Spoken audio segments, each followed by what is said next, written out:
They laughed at my small house and called me trailer trash in the middle of our elite gated community.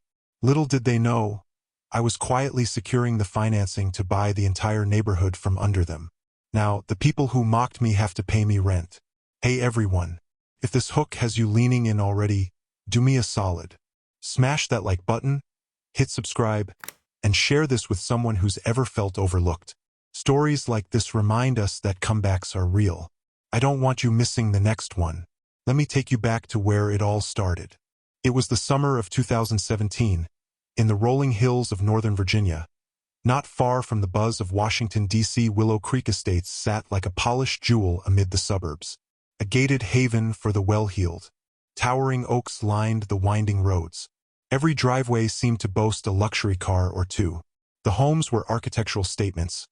Colonial revivals with wraparound porches, modern farmhouses with stone facades, all sprawling across half-acre lots. The community clubhouse overlooked a pristine man-made lake, complete with paddle boats and a dock for sunset cocktails. Private tennis courts, a heated pool, annual galas that felt more like red carpet events than neighborhood parties. That was Willow Creek. Alex Rivera, rolled into this world on a shoestring budget. I had just come out of a divorce. I had custody of my two kids, Sophia, who was 10, and Miguel, who was 8, and a very modest settlement. I needed a stable place to rebuild our life. My job as an IT analyst for a mid-sized firm in Arlington paid decently, but nowhere near enough for the million-dollar mansions here. Then I found it. A foreclosure listing for a compact ranch-style home right on the edge of the community, tucked behind a row of evergreens. It was dated, avocado green kitchen counters, leaky roof, but the price was half of what everything else was going for. I cashed in part of my 401k early, took the penalty hit, and closed the deal. Moving day was a blur of U-Haul boxes and skeptical glances from people driving by. From the very first day, the vibe was off. My first real encounter was with Evelyn Harrington, the unofficial matriarch of the neighborhood.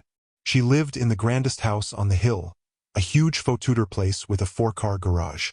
As I was unloading furniture, she walked over in yoga pants and oversized sunglasses, her little toy poodle yapping at her heels. "Welcome to Willow Creek," she said. Her smile didn't reach her eyes. "You know, we have standards here. That truck of yours, it might not fit the aesthetic." I laughed it off, thinking it was a joke. It wasn't. Soon the whispers turned into open comments. At my first HOA meeting, in the oak-paneled clubhouse, Mr. Reginald Thompson, silver-haired, former investment banker, pointed right at me during open forum.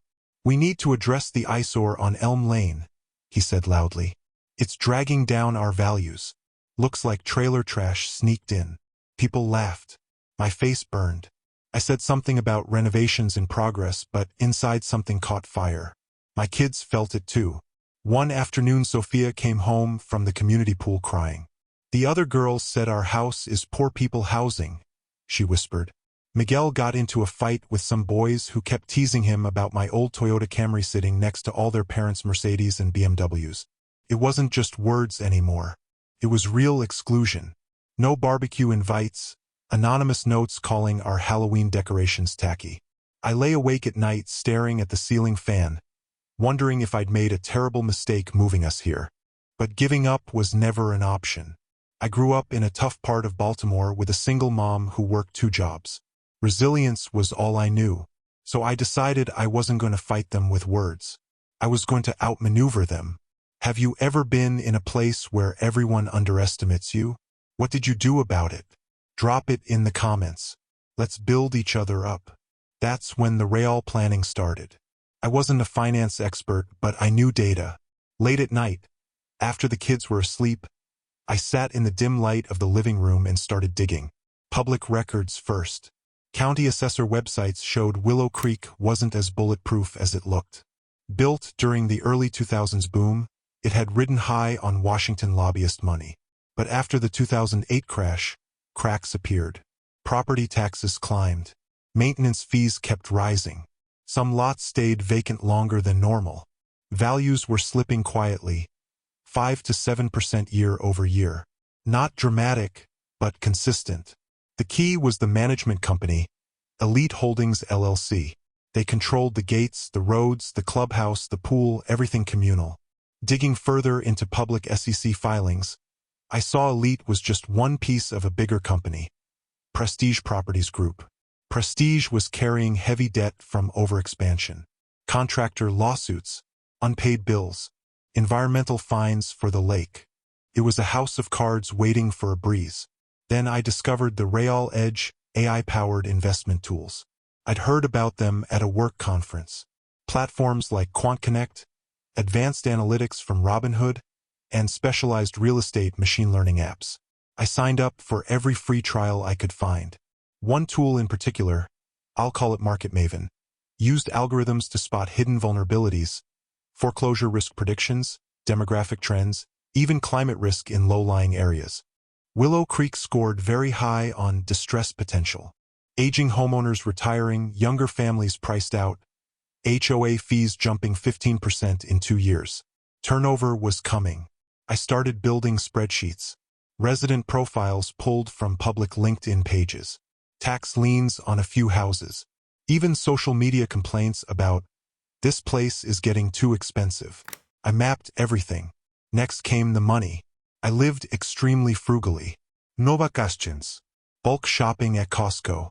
Kids' clothes from thrift stores. I started side hustles. Freelance coding, online math tutoring, flipping old tech on eBay. My savings went from $5,000 to $50,000 in 18 months. Then I went after financing. Peer-to-peer loans through Lending Club, framed as home improvement projects. A small business loan from the SBA using my IT background. I even ran a vague Kickstarter campaign for a local tech project. Nothing too specific. Everything was quiet. No one in Willow Creek had any idea. All the while I kept showing up to community events, smiling, saying nice weather we're having to people who looked down at my shoes. They never suspected a thing. Why would they?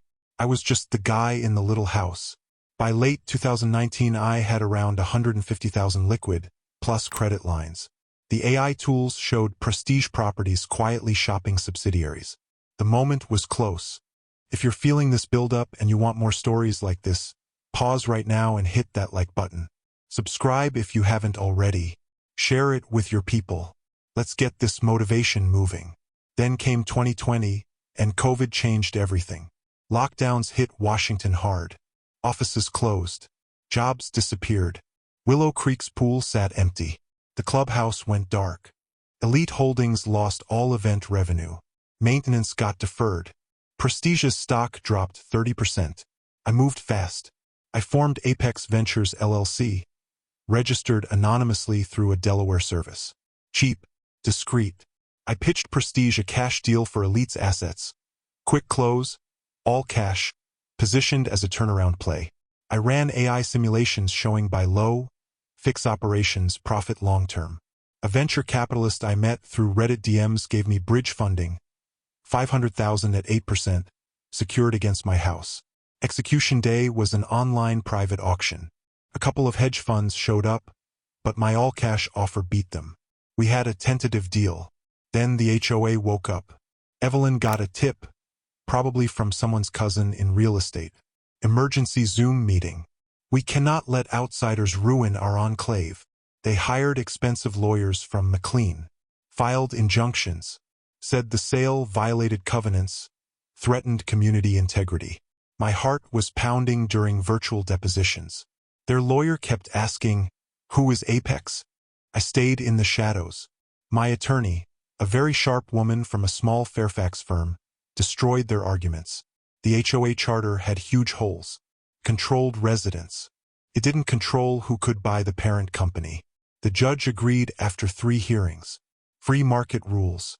There were still headaches, an old lakefront easement dispute, minor environmental flags. I negotiated with the county, paid for a quick cleanup. By summer 2021, with vaccines rolling out, it was done. Apex owned everything. Land, infrastructure, gates, clubhouse, lake. Total cost, $2.8 million, financed creatively but mine. The reveal felt electric. Fall 2021. Leaves turning gold. I called a mandatory town hall at the clubhouse, now under my name. People walked in holding coffees, whispering about corporate raiders. I stepped up casually, jeans, button-down shirt. Good evening, folks. There are going to be some changes. I handed out notices. New rent structure, fair market rates, no immediate hikes. New policies coming. Then I dropped it. I'm Alex Rivera. Your neighbor from Elm Lane. And now your landlord. The room froze, then exploded. Thompson jumped up, face red. Impossible!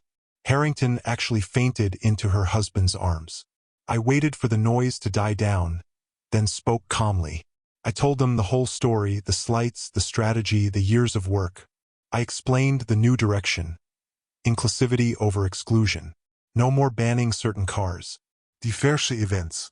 Hardship waivers on fees. Pets welcome. Gardens encouraged. Some people sued. The cases were weak and got thrown out.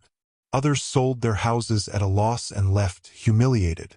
But a surprising number stayed, curious or maybe just practical. After that, things started to change for real. I put money back into the community. Solar panels that actually lowered bills, community gardens, playground upgrades. New families moved in. A teacher from Guatemala. An artist couple from Brooklyn. Young professionals who brought energy. The old stuffy galas turned into real potlucks with food from every culture. Kids played together without cliques. Sophia and Miguel started leading clubs and actually enjoyed living here. Looking back, I learned a few hard truths. Real value isn't in square footage or prestige. It's in people. Revenge felt good for about 5 minutes. Building something better lasts forever. Was it completely ethical? I've wrestled with that. But I sleep fine. It was business. And it had heart. Luxury isn't iron gates and exclusion. Luxury is open doors and shared stories. If the story hit you, if it made you believe in comebacks, do me a favor. Like this video. Subscribe if you're new here. Share it with someone who needs to hear it right now. More stories coming. Stay with me.